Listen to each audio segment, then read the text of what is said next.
Sita please, నేను చెప్పేది విను. కట్టిన తాళికి కట్టుకున్న పెళ్ళానికి ద్రోహం చేసిన మీ మాటలు వినాల్సిన పని లేదు.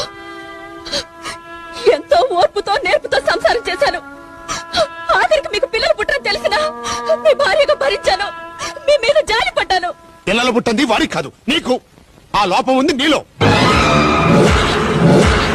నీకు ఈ జన్మలో పిల్లలు పుట్టరని డాక్టర్ చెప్తే నువ్వు గొడ్రాలంటే తట్టుకోలేవని, నువ్వు బాధపడతావని ఆ బాధంతా చూడలేక నిజాన్ని దాచి ఆ లోపం తన మీద వేసుకున్నాడు. నా కొడుకు రాక్షసుడు కాదు, ఆ రాముడి కంటే గొప్పవాడు.